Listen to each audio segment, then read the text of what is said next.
जीवन रमाईने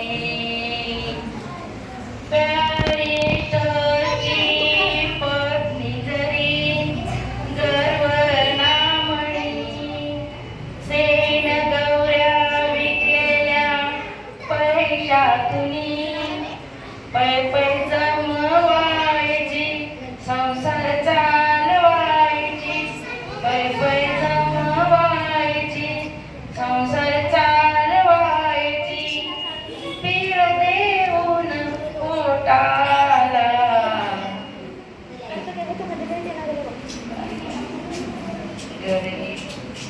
अर्पिले ती मला जीवन रमाईने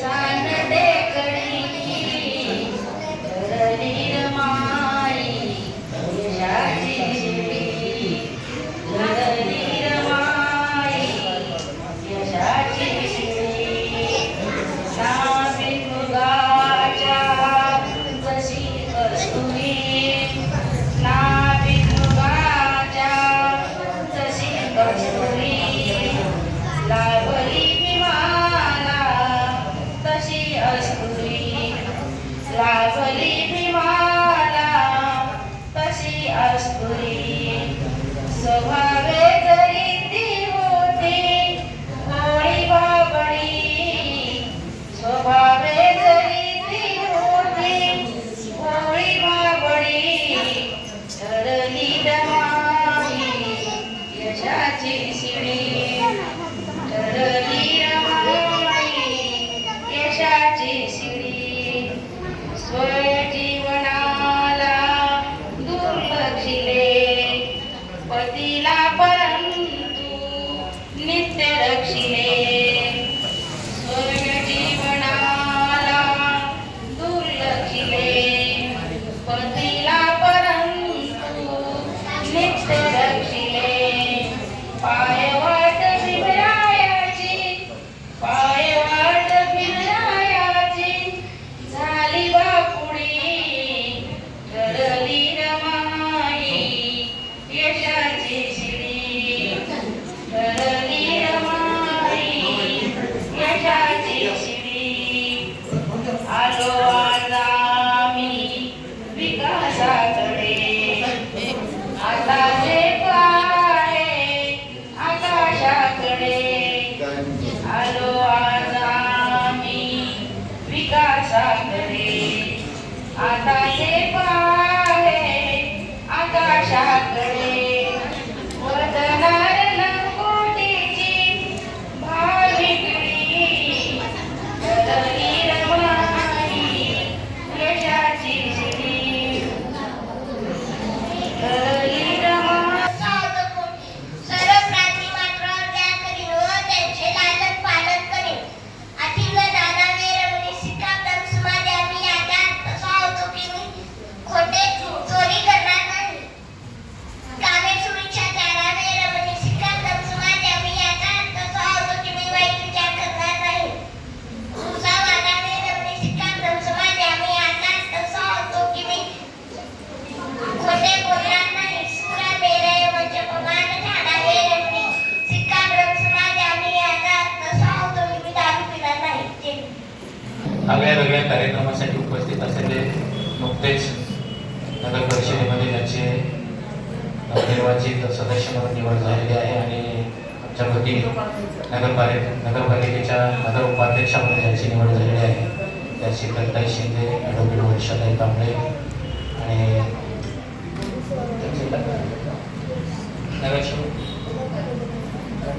नगरसेवक या ठिकाणी उपस्थित असलेले ओंकारजी यांचंही मी या ठिकाणी अभिनंदन करतो आणि त्यांच्या पुढील वाटचालीस पुढील कार्यास शुभेच्छा व्यक्त करतो आणि या ठिकाणी उपस्थित असलेल्या आमच्या भगिनी ॲडव्होकेट गायकवाड आणि या मंचावर उपस्थित असलेल्या तांदळे आपल्या सर्वांच्या परिचित असलेले आणि ज्यांचं आपल्याला मार्गदर्शन ऐकायचं आहे ते अभिजितजी गायकवाड सर आणि सर्व उपस्थित पाहुणे होते. फक्त मी सांगितले लेकरांच्यासाठी आपल्यासाठी 2-3 घटना सांगणार. 2 मातांची जयंती या ठिकाणी आहे. एक आहे माता भीमाई त्यांची जयंती काल 14 तारखेला होती, बरोबर आहे. तर त्या भीमाई या बाबासाहेब आंबेडकरांच्या आई आहे. आणि दुसरी जयंती आहे म्हातारमाईची. म्हातारमाईची जयंती होती 7 फेब्रुवारीला. काही अडचणीमुळे आज आपण ती साजरी करत आहोत. म्हातारमाई कोण आहे? बाबासाहेब आंबेडकरांच्या पत्नी. आणि भीमाई कोण आहे? बाबासाहेब आंबेडकरांच्या आई. आता या दोन मातांची आपण जयंती साजरी करत आहोत, बरोबर आहे. आणि म्हणून बाबासाहेब आंबेडकरांच्या जीवनामधल्या ज्या काही घटना आहेत त्यातली सर्वात महत्वाची घटना सांगतो मी तुम्हाला. बाबासाहेब आंबेडकर त्यासारखेच विद्यार्थी होते. खेळायचे, बागडायचे. त्यांच्या लक्षामध्ये आलं की अभ्यास केल्याशिवाय पर्याय नाही. मला जर हुशार बनायचं असेल, मला चांगल्या पदावर जायचं असेल तर अभ्यास केला पाहिजे, बरोबर आहे. आणि म्हणून त्याला सुरुवात केली. चांगल्या मार्काने पास झाले. येथून मग अमेरिकेमध्ये गेले. ते कुठे गेले शिकायला? अमेरिकेमध्ये शिकायला गेल्याच्या नंतर मग तिकडचे सर्व वातावरण बघितल्याच्या नंतर त्यांना आनंद वाटायला लागला. आणि मग आनंद वाटत असताना ते इतर विद्यार्थ्यांसारखे फिरायला लागले. आणि मग फिरून फिरून एक दिवशी ते आपल्या रूमवरती आले. लक्षपूर्वक ऐका लेकरांनो.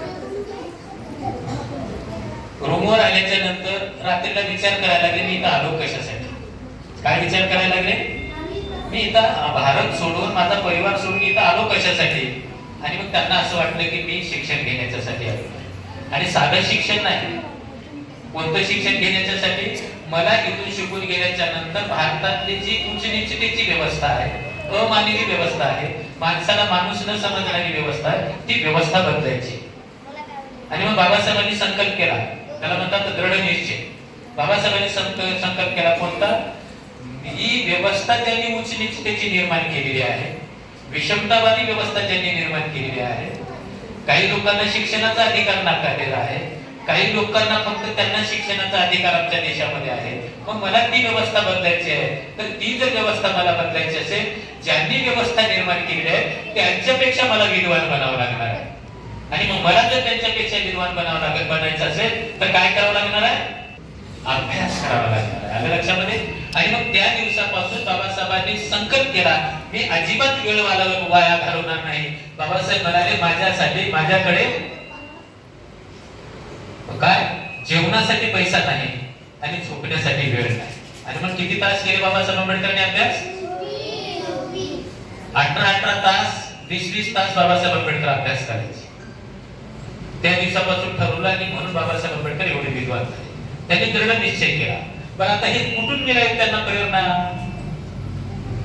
दृढ निश्चय करण्याची, संकल्प करण्याची, ठरवलेलं साध्य करण्याची ही जी संकल्पना आहे. आता आपण हे ठरवतो, तुम्ही ठरवता अभ्यास करायचा, पण कधी आई वडिलांचं लक्ष असेल, आई वडील बघत नसले, काय करतात? करता का अभ्यास? नाही, दुसरंच काहीतरी चालते, बरोबर. मग एकमेकाला डवसाडवची चालते. सहर वर्गामध्ये असले तर तोपर्यंत शांत बसायचं, बरोबर आहे का? आणि नाही बाहेर गेले की धिंगा बाहेर. पण बाबासाहेबांनी ठरवलं तिथं त्यांना कोणी विचारणारं नव्हतं, पुसणारं नव्हतं, पण ठरवलं की मला अभ्यासच करायचा, विद्वान बनायचा, आमच्या देशात जाऊन लोकांची सेवा करायची, मला व्यवस्था बदलायची, बरोबर. आणि मग अभ्यासाला सुरुवात केली. मग ही प्रेरणा कुठून मिळाली? तर ती माता भीमाईकडनं त्यांनी प्रेरणा घेतली, आपल्या आईकडनं प्रेरणा घेतली. कोणती प्रेरणा घेतली? माता भीमाई. अतिशय श्रीमंत घरामध्ये त्यांचा जन्म झालेला, अतिशय श्रीमंत. एवढे श्रीमंत होते ते, त्यांच्याकडे नोकर चाकर होते त्यांच्याकडे. त्या काळामध्ये त्यांच्या दाराच्या समोर एक घंटा बांधलेली होती आणि ती घंटा पहाटे वाजवल्याच्या नंतर अख्खं गाव जागं व्हायचं आणि कामाला लागायचं. म्हणजे एवढं मोठं ते श्रीमंत घराणं. काही ठिकाणी माझ्या वाचनामध्ये असं आलं की ते सोन्याच्या ताटामध्ये जेवण करत होते त्यांच्या परिवारातले काही माणसं. म्हणजे एवढे श्रीमंत घरात. त्या घरामध्ये जन्मलेली माता भीमाई, लग्न कुठं झालं? रामजी बाबांच्या सोबत. पण रामजी बाबांची परिस्थिती मात्र साधारण होती. ते काही फार मोठे श्रीमंत नव्हते, आलं लक्षामध्ये? आणि श्रीमंत नव्हते, साधारण परिस्थिती.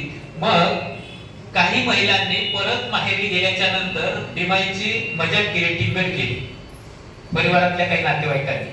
बघा आम्ही किती श्रीमंत आहोत आणि यांच्या अंगावर दागदागिने नाहीत, कुठलंच काही नाही.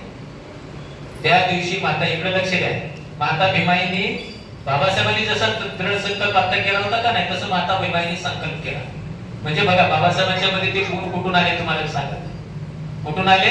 तर त्या माता भीमाईने संकल्प केला त्या दिवशी, ज्या दिवशी माझी परिस्थिती बदले, ज्या दिवशी तुमच्यापेक्षा जास्त दागिने मी अंगावर घालेल, त्या दिवशी पुन्हा माहेरी तोड दाखवणार नाही तर माहेरी तोड दाखवणार.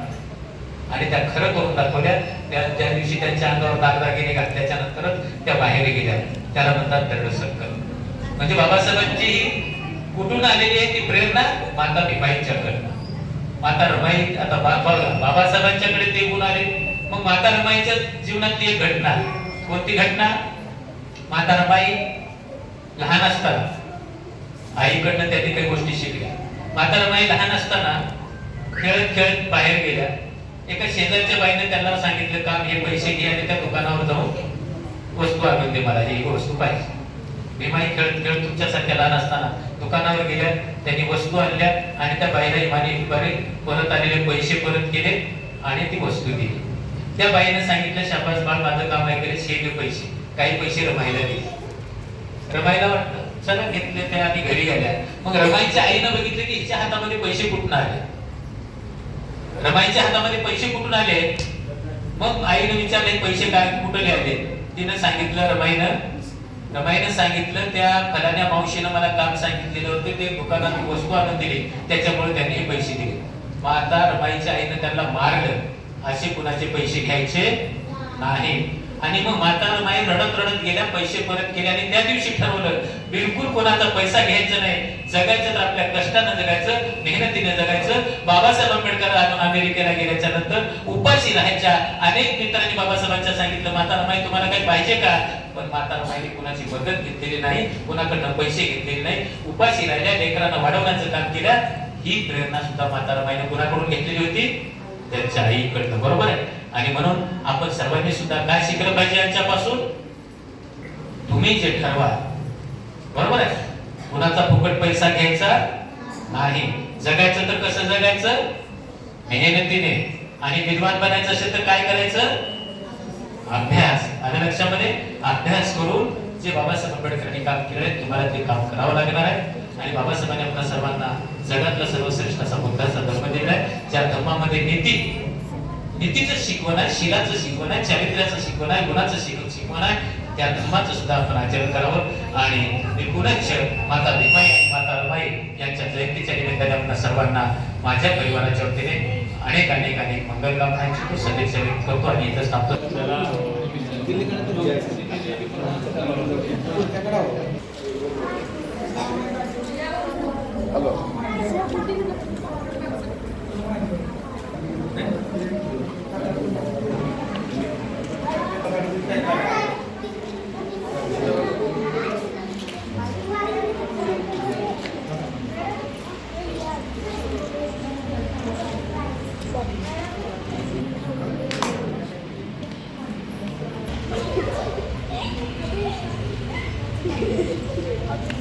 बौद्ध धर्माचा प्रचार आणि प्रसार करणारे महाराजा सम्राट अशोक, महात्मा ज्योतिबा फुले दिवस आपण या जयंतीसाठी निश्चित केलेला आहे. आणि माता रमाई व ह्या बाबा रामजीच्या पोटी भीमरावांचा जन्म झालेला आहे. आणि मग त्यांची हे काल जयंती होती, त्या अनुषंगाने आपण ती आज साजरी करतो. भीमराव वयाच्या 5व्या वर्षीच त्यांच्या आईचं निधन झालेलं होतं. आणि मग भीमरावांचा सांभाळ त्याने केलेला आहे. आणि भीमराव जेव्हा 14 वर्षाचे झाले तेव्हा अनाथ असलेल्या 9 वर्षाच्या रमाई सोबत भीमरावांचा विवाह झालेला आहे. त्या रमाई अत्यंत हलाखीमध्ये आपला संसार सांभाळत होत्या. पण आपल्या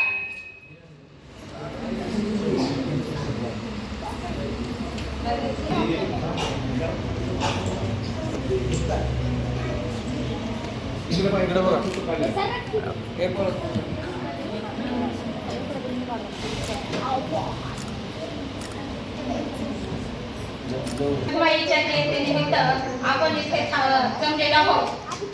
बोलू नका.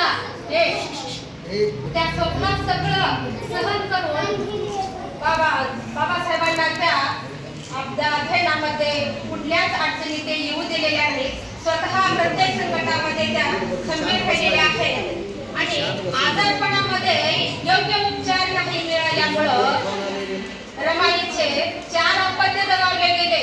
त्या दुःखातील त्या स्वतःच प्रत्येक संकटाला सामोरे गेलेले आहेत. बाबासाहेबांना या दुःखाची त्यांनी जड पोचू दिली नाही आणि बाबासाहेब मात्र तिकडे गोरगरिबासाठी शिक्षण घेत होते.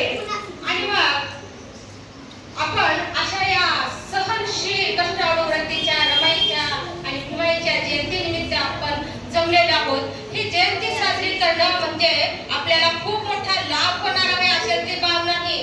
तर ह्या जयंती साजरी करण्यामागचा उद्देश हा असतो की या महान विचारवंतांचे विचार आचरण हे आपण स्मरण करावं आणि त्यानुसार आपण वागावं आणि आपलं जीवन सुखी समावं हाच या मागचा उद्देश असतो. आणि याच कारणास्तव या लुंबिनी बुद्ध विहारामध्ये दरवर्षी सतत 3 महिने वर्षावसाचा कार्यक्रम होत असतो. बुद्ध जयंती होत असते, रमाई जयंती, सावित्रीबाई फुले जयंती, बुद्ध जयंती, ह्या सर्व जयंत्या साजऱ्या करण्यामागचा हाच एक उद्देश असतो की आपण सर्वांनी त्या अनुषंगानं आचरण करावं. आणि मग यामध्ये आता जे आपण रमाई जयंती साजरी करत आहोत त्या जयंतीमध्ये वर्षावसाचा कार्यक्रम झाल्यानंतर आम्ही 7 नोव्हेंबर पासून 7 नोव्हेंबर हा दिवस कोणता दिवस आहे? 7 नोव्हेंबर विद्यार्थी दिन म्हणून साजरा केला जातो. 7 नोव्हेंबर 7 नोव्हेंबरला बाबासाहेबांनी पहिलीमध्ये प्रवेश घेतलेला होता आणि शासनानं तो दिवस सर्वांसाठीच विद्यार्थी दिन साजरा करा म्हणून असं जाहीर केलेलं होतं आणि बऱ्याच दिवसापासून तो दिन साजराही होत आहे. आणि त्या विद्यार्थी दिनापासून आम्ही विद्यार्थ्यांसाठी या विहारामध्ये इंग्लिशचे क्लासेस चालू केलेले आहोत सायंकाळी 6 ते 8च्या दरम्यान. आणि या क्लासमध्ये 40-50 लेकरं येत असतात. पहिली ते 9वी पर्यंतचे लेकरं या क्लासमध्ये येत असतात आणि त्यांना मग आम्ही सुरुवातीला पंचशील घेत असतो आणि नंतर मग अध्यापनाला सुरुवात करत असतो. परंतु असे लेकरं येत असतात की ज्यांना मराठी सुद्धा नीट वाचता येत नाही आणि मग त्या लेकरांना आम्ही लिहायला वाचायला शिकवण्याचं काम करत असतो. आणि यामध्ये कमलताई शेलारकर, सुजाताताई माधवे याही त्या मुलांना लिहायला वाचायला मदत करत असतात, त्यांना शिकवत असतात. आणि ही मुलं कुठल्या एका ठराविक जाती धर्माची नाहीत तर ती अनेक जातीची मुलं आहेत. तिथं कुठलाच भेदभाव केला जात नाही किंवा शिकवणीसाठी म्हणून 1 रुपयाही घेतला जात नाही. सर्वांना समान इथं लेखलं जातं. आणि आता जे आपण रमाई जयंती साजरी करत आहोत या रमाई जयंतीमध्ये आमच्या अनेक महिलांनी रमाई जयंतीचा संदेश हा घरोघर पोहोचवलेला आहे. आणि हा संदेश पोहोचवत असताना सुद्धा त्यांनी जमेल तेवढा निधीही गोळा केलेला आहे. निधी गोळा करून त्यांनी बाजारात जाऊन कोदळकर सरांच्या मदतीनं त्यांनी सामान आणलेलं आहे आणि स्वतः त्यांनी सकाळपासून आपल्यासाठी खिचडीही बनवलेला आहे. त्या सर्व माता भगिनींचं खूप खूप अभिनंदन आहे. धन्यवाद तुमचं सर्वांचं. आणि आता त्याच्यानंतर आपल्याला बरेचसे कार्यक्रम आहेत. मी काय तर एवढं जास्त सांगत नाही, एवढंच मी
करीत असे. एकाच लुगड्यावर दिवस काढले. मोठ्या स्त्रीने संसार केला. दारिद्र्य झेललं, पोरांचे आजार, रुसणं, भुगणं हे सर्व मी केले. नवरा बॅरिस्टर व्हायला विलायतीला गेलेला. एवढ्या मोठ्या माणसाची बायको सरपणाचे भारे डोक्यावर वाहून नेते. लोकांनी म्हणू नये, आपल्या नवऱ्याच्या नावाला उडे येऊ नये म्हणून मी संध्याकाळी अंधार पडल्यावर निघत होते. चाळीतील बायका मला चिडवायच्या.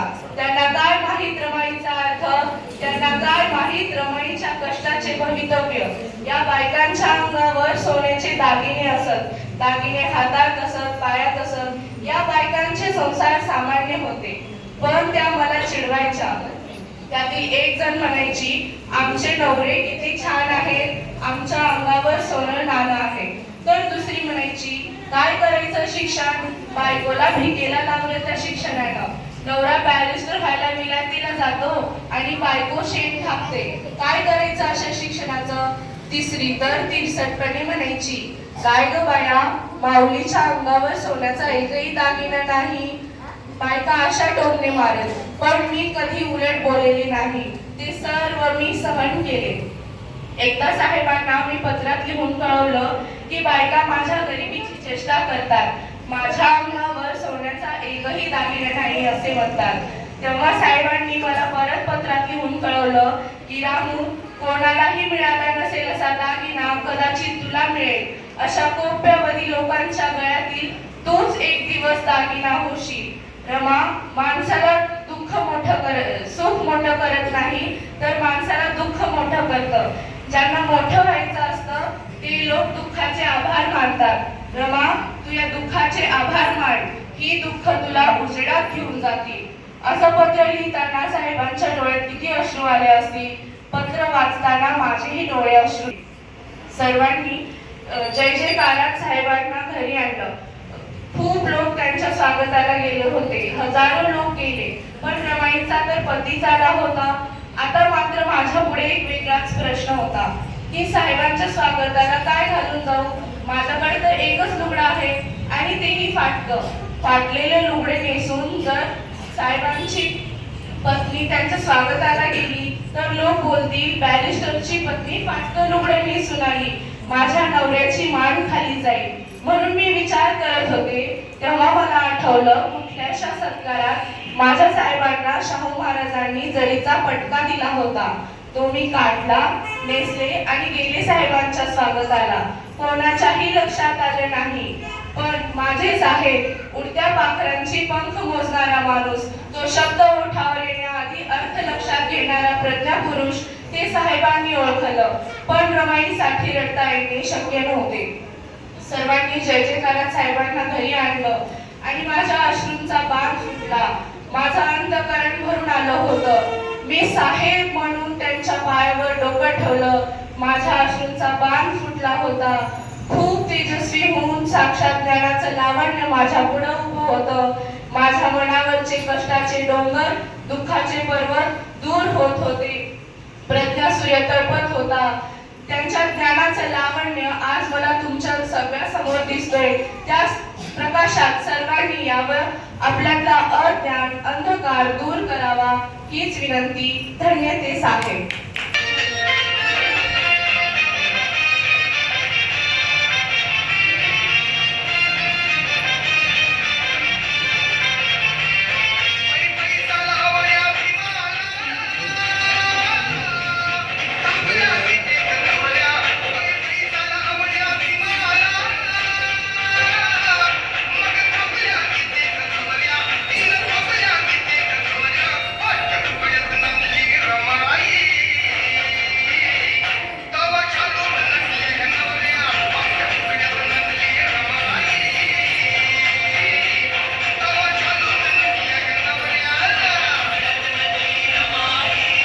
महत्वाचा आहे. कारण आता इथे एक प्रतिमा दिसते बघा वर, की ओरिजिनल म्हणजे त्या काळात फोटोग्राफरला बोलावून बाबासाहेबांनी राजगृह बाबासाहेबांनी मुंबईमध्ये बांधलेलं होतं. तो प्रसंग मी पुढे सांगणारच आहे. तर तिथं बाबासाहेबांनी एका फोटोग्राफरला बोलावून रमाईच्या आणि आपल्या कुटुंबाच्या फोटो काढून घेतलेले होते. त्यापैकी ही जी प्रतिमा आहे रमाईकडे बघितल्याबरोबर रमाई काय असेल याचं प्रतिबिंब तिच्या डोळ्यामध्ये, तिच्या चेहऱ्यामध्ये आपल्याला सरळ सरळ रमाई वाचायला भेटते. म्हणजे किती करुणाशील रमाई असेल, किती संघर्ष करणारी रमाई असेल, किती कष्ट करणारी, कष्ट उपसणारी रमाई असेल, हे तिच्या प्रतिमेकडं बघितल्याबरोबर आपल्याला लक्षात येते. आणि म्हणून रमाईची आज आपण जयंती करत असताना काही गोष्टी समजून घेणं गरजेचं आहे. रमाई नेमकी कशी घडली, आणि रमाई केवळ एकटी घडली नाही, तर तिनं प्रज्ञा पुरुषाला, क्रांती पुरुषाला म्हणजे डॉक्टर बाबासाहेब आंबेडकरांना घडवण्याचं काम केलं. केवळ एकटी रमाई घडली नाही, तर बाबासाहेबांना घडवण्यामध्ये सर्वात मोठं योगदान कुणाचं होतं, तर ते रमाईचं होतं. आणि मग त्या रमाईच्या जन्माची ज्यावेळेस आपण कथा बघतो, त्यावेळेस रत्नागिरी नावाचा एक कोकणातला जिल्हा आहे. कोकण म्हणजे पहाडी प्रदेश आहे तो. आणि त्या रत्नागिरीमध्ये वनंद नावाचं एक छोटस गाव, आणि त्या गावामध्ये धोत्रे नावाचे ग्रहस्थ राहतो. कोण? धोत्रे. आणि ते जे धोत्रे होते ते काम करायचे. कोणतं काम करायचे, तर रत्नागिरीमध्ये सर्वात मोठा व्यवसाय कोणता आहे, तर माशाचा व्यवसाय. मासे पकडणे आणि त्या माशांची काय करणे, विक्री करणे. त्या व्यवसायामध्ये रमाईचे वडील होते. आणि त्यांची जी आई आहे, भिकू धोत्रे असं त्यांचं नाव होतं, आणि त्यांच्या आईचं नाव होतं रुक्मिणी. आणि हे जे दोघं होते ते प्रचंड कष्ट करणारे दोघं, कष्टावरती विश्वास असणारे आई वडील, आणि आपल्या मुलावरती चांगले संस्कार घालणारे एक आदर्श आई वडील होते. कसे आई वडील? आदर्श आई वडील.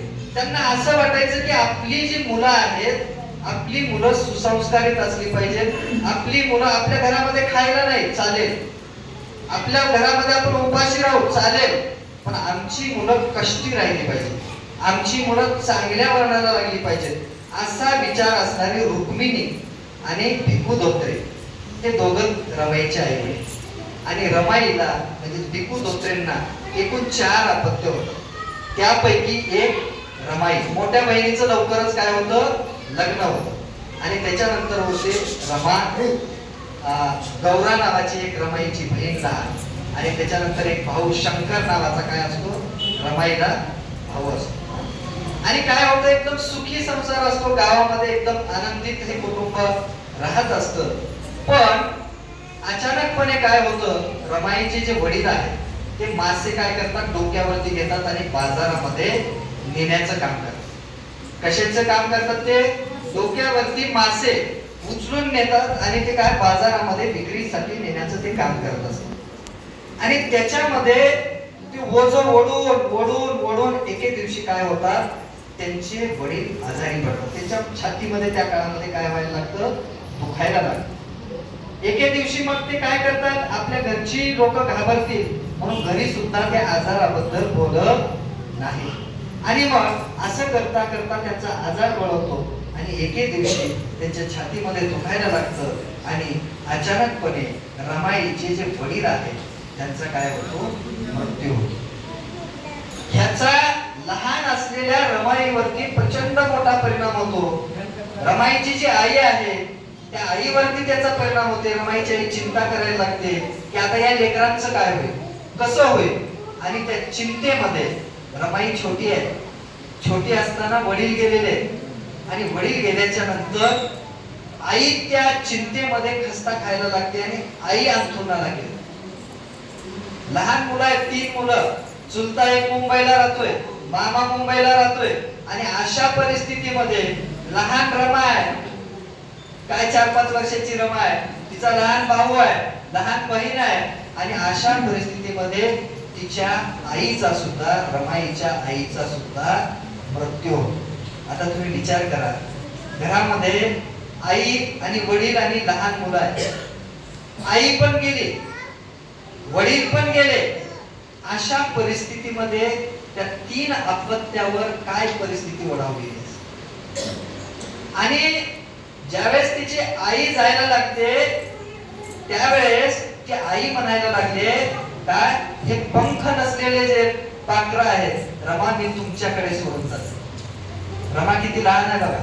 आणि अशा लहान वयामध्ये रमाईवरती फार मोठं जबाबदारीचं ओझं त्या काळामध्ये येतं आणि मग ते दुःख रमाईला होतं. त्या काळामध्ये तिची चुलते आणि मामा पुन्हा वनंद गावला येतात आणि ते जे 2-3 मुलं असतात त्या मुलांना घेऊन काय करतात, ते मुंबईला घेऊन जातात. आणि मुंबईमध्ये गेल्याच्या नंतर ती आपल्या मामाकडे आणि कुणाकडे, आपल्या चुलत्यांकडे रमाई, तिची बहीण आणि तिचा जो लहान भाऊ आहे तो राहत असतो. आणि हे तिथं राहत असताना एका बाजूला दुसरी कथा याच्यावरती घडत असते. एका बाजूला हा रमाईचा संघर्ष सुरू आहे. रमाई कुठं आहे, कोकणात. आणि कोकणातून ती रत्नागिरीतून कुठं आले, मुंबईमध्ये आले. म्हणजे रमाई आणि बाबासाहेबांचं कसं ते नातं तयार होते. कारण रमाईची ही इथपासूनची, जन्मापासूनची, तिच्या गावापासूनची आपल्याला कहाणी समजून घेतल्याशिवाय रमाई इतकी त्यागी का बनली हे आपल्याला समजणार. आणि मग रमाई येते मुंबईमध्ये, आपल्या आजोळमध्ये आपल्या चुलत्याकडे राहते. त्याच काळामध्ये दुसरीकडे डॉक्टर बाबासाहेबांचं आयुष्य सुद्धा घडत असतं. बाबासाहेबांच्या आयुष्यात सुद्धा आता सरांनी सांगितल्याप्रमाणे बाबासाहेबांची सुद्धा आई लवकरच निघून जाते. प्रचंड प्रेम असतं भीमाईचं. आणि भीमाई काही साध्या घरातली नव्हती. भीमाई ही साध्या घरातली नव्हती. भीमाईचे वडील आणि भीमाईचे चुलते सगळे मिलिटरी मधल्या सर्वोच्च पदावरचे अधिकारी होते त्या काळात. आणि त्या गावातले जे ब्राह्मण समुदायातले लोक होते त्यांना सुद्धा यांच्याकडे बघितल्यानंतर लाज वाटायची. एवढी श्रीमंती भीमाईच्या घरामध्ये. पण भीमाई रामजीच्या घरी येते आणि रामजीच्या घरी आल्याच्या नंतर भीमाईचा तो त्रास जो आहे तो वाढतो. आणि अगदी कमी काळामध्ये पण बाबासाहेब म्हणजे जे भीमराव आहे, कारण भीमाईचे अनेक अपत्य वारलेले, अनेक अपत्य वारलेले. 1-2 मुलं हे रामजी बाबांचे जगलेले होते. 14वे अपत्य बाबासाहेब. आणि मग 14वं रत्न जन्मल्यावर किती आनंद असेल त्या मातेला. इतक्या दिवसाच्या बाद आपल्याला मुलगा जन्माला आलाय आणि हा धष्टपुष्ट होता एकदम. आणि त्या भीमरावाकडे, लहानग्या भीमरावाकडे बघितल्याच्या नंतर सगळ्या घरामध्ये असा आनंद. आणि सर्वात लाडका भीमराव. आणि त्या भीमरावाला सुद्धा त्यांच्या आईनं काय केलेलं आहे, सोडून गेली. त्याच्यानंतर मीरा आत्या जी आहे घरी, मीरा आत्या, त्या मीरा आत्यानं खऱ्या अर्थानं बाबासाहेबांना आईचं प्रेम दिलेलं आहे. आणि अशा पद्धतीने बाबासाहेब एका बाजूला घडत आहेत. आणि घडत असताना बाबासाहेब महाविद्यालयात शिक्षणाला गेल्याच्या नंतर रामजी बाबांना आता वाटायला लागतं की बाबासाहेबांचं आपण आता काय केलं पाहिजे, भीमरावाचं लग्न केलं पाहिजे. आणि रामजी बाबाला माहित होतं की भीमराव हा काही साधा सुद्धा मुलगा नाही. कारण ज्यावेळेस बाबासाहेबांचं आपण चरित्र वाचतो त्यावेळेस बाबासाहेबांच्या वडिलांना तो जन्मण्याच्या अगोदर असं वाटायचं की मला आता एक मुलगा होणार आहे आणि तो मुलगा इतका मोठा होणार आहे, त्या मुलाला मला इतकं मोठं करायचंय. जन्मण्याच्या अगोदरपासून रामजी बाबा स्वप्न बघायचे. आणि योगायोग असा की रामजी बाबांना मुलगा जन्माला, आणि मुलगा जन्माला आल्याच्या नंतर अगदी लहानपणापासून दूरदृष्टी ठेवून रामजी बाबांनी ठरवलं की येणाऱ्या